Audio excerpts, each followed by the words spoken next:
आज हम आप लोगों को संस्थापक श्री सत्य स्वामी साधु सौदाई जी के बारे में बताएंगे, माता सत्यवती जी के बारे में और बाबा साहब कलयुग महाराज के और समय चक्र। ये जो फोटो देख रहे हैं आप, ये फोटो हमारे संस्थापक आदि आत्मा मिशन श्री सत्य स्वामी साधु सौदाई जी महाराज की फोटो है। जिन्होंने आदि आत्मा मिशन की स्थापना की, माता जी ने स्वामी जी का सहयोग किया आदि आत्मा मिशन बनाने के लिए, इसको चलाने के लिए, और बाबा साहब का आशीर्वाद रहा है इनका। बाबा साहब जी स्वामी जी के गुरु जी हैं और ये समय का ज्ञान बताया। ये समय चक्र है, उत्तर दक्षिण पूर्व पश्चिम, इसका ज्ञान बताया चारों दिशाओं का। जैसे चार दिशाएं हैं, ऐसे ही चार युग हैं, सतयुग, द्वापर, त्रेता, कलयुग। आज कलयुग की महत्ताओं को समझना है। स्वामी जी ने आदि आत्मा मिशन बनाकर कलयुग महाराज का ज्ञान बताया, तो हमें आदि आत्मा मिशन में जो ज्ञान है उस ज्ञान को समझना है, अपने जीवन को सफल बनाना है।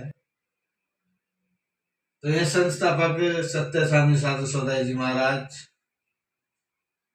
इनका जन्म स्थान दौलतपुर, गुरुगद्दी दौलतपुर, हरिद्वार। तो इन्होंने सबको एक परस्पर इकट्ठा करके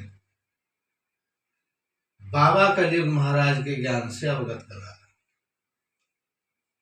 कि सभी आओ सत्संग सुनो और बाबा कलयुग महाराज का ज्ञान समझे। इन्होंने कलयुग के बारे में बहुत अच्छी तरीके से बताया। माता जपो चाहे दाता जपो, बिन कलयुग नाम अधूरा है, और समय के संग में होकर चलना भक्ति का ढंग पूरा है। और जो कलयुग को बुरा बताए उसने अमृत में विष घोला है, अपने इष्ट से कलयुग जोड़ो, समय नाम अनमोल है। तो समय नाम अनमोल है। इन्होंने आदि आत्मा मिशन बनाया, किसी के जाति धर्म, किसी गुरु को, किसी को इन्होंने बुरा नहीं बताया। इन्होंने जो अपनी लाइन दी, जो अपना विचार रखा, उस पर ही अपने शिष्यों को चलने के लिए बताया। किसी की बुराई नहीं करनी, किसी के धर्म का बुरा नहीं बताना, बलि प्रथा पर प्रतिबंध लगाना, जीवों की रक्षा करो, पेड़ पौधों से भी प्यार करो, पेड़ पौधों के ज्ञान को भी समझना है, पक्षियों पशुओं, इनको सबके बारे में समझना है। इनका सबका ज्ञान बताया स्वामी जी ने, और ये बताया कि भाई किसी की आत्मा ना दुखाओ।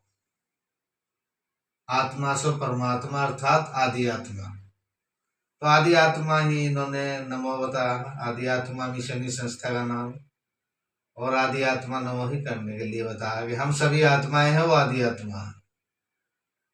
तो आत्मा के बारे में हमें समझना है। गुरु, गुरु एक इसका रास्ता,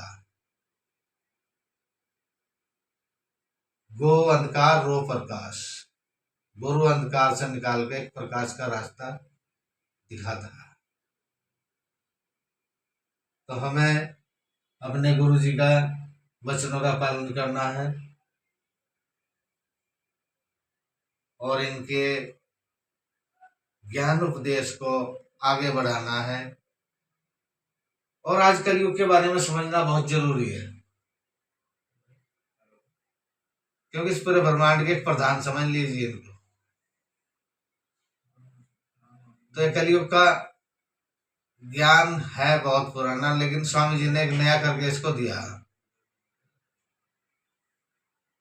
कि सूरज चांद सितारों पर भी कलयुग नाम ही छाया है, और बिना जपे ने काम चले ना, गुरु ने मुझे बताया है। और ब्रह्मांडपुरे में ए भक्तो अब बजा कलयुग का ढोला है, अपने इष्ट से कलयुग जोड़ो समय नाम अनमोला है। तो समय का ज्ञान बताया, किसी द्वापुर की बुराई नहीं करी, त्रेता की नहीं, लेकिन कलयुग की इन्होंने पूजा कराई है और पूजा की है, तो कलयुग को क्यों बुरा बता रहे हैं? कलयुग के समय में इतना अच्छा हो रहा, महसूस करके देखिए। लड़ाई झगड़े मार काट अच्छाई बुराई हर युग में थी, उस युग के समय में थी, और आज कुछ गलत होता आ रहे तो कलयुग का समय चल रहा। अच्छे अच्छे घरों में रह रहे हैं, अच्छे अच्छे कपड़े पहन रहे हैं, अच्छा खाना खा रहे हैं, अच्छे वाहनों में घूम रहे हैं, उसकी तारीफ भी करके देखिए कभी। कलयुग महाराज के समय में अच्छा खाना खा रहे हैं या अच्छी गाड़ियों में घूम रहे हैं। पहले तो सबसे तेज वाहन चलने वाला घोड़ा गाड़ी था, कहाँ तक सफर कर सकते थे। तो आज एक से एक वाहन है, जिसकी जितनी क्षमता ऐसा ले लो, और जिसके पास नहीं है वो गाड़ियों में सफर वो भी कर रहे हैं, वो पैदल वो भी नहीं चल रहे, वो हाथी घोड़ा वो भी सवारी नहीं कर रहे, या बैलगाड़ी में वो नहीं चल रहे हैं। तो हमें आपको समझना है इसके बारे में, कलयुग क्या चीज है, कलयुग कौन सी शक्ति है। तो इसी के बारे में हमारे सत्य स्वामी साधु सदय जी महाराज जी ने आदि आत्मा मिशन बनाकर सबको एक समान किया और बराबर ज्ञान दिया। जाति धर्मों में नहीं उलझाए इन्होंने डायरेक्ट ज्ञान दिया, जो है वो तो है, किसी भी धर्म का किसी भी जाति का, तो इस चीज में उसको नहीं बांटना क्या जाति है क्या धर्म, सच्चाई धर्म। तो अपने माता पिता के बारे में भी बता, माता पिता की सेवा करना, तो सेवा करने से मेवा मिलेगी और फल मिलेगा, आशीर्वाद मिलेगा। गुरु बनाना किसी के लिए कोई आसान की बात नहीं होती है कि मैं गुरु बना लिया, गुरु अपने लिए बना, गुरु बनाया उसका फायदा भी आपको होगा। ऐसा नहीं कि भाई गुरु बना लिया कि सब काम गुरु ही करेगा। जो कार्य आपके करने हैं वो आप करेंगे, जो गुरु के करने का कार्य है वो गुरु करेंगे। गुरुओं का काम ज्ञान देना है, वो ज्ञान देंगे। शिष्यों का काम है उस ज्ञान को ग्रहण करना और सच्चाई पर चलना, किसी को देख कर सड़ना नहीं, किसी को देख कर ईर्षा नहीं करनी कि भाई उसके मकान बना खड़ा 2 मंजिल, मेरे एक मंजिल खड़ा। अरे उनका आशीर्वाद होगा तो 2 मंजिल की बजाय 3 मंजिल ही बना लोगे। तो ये ईर्षाबाजी छोड़नी है, एक सच्चाई को मानना और सच्चाई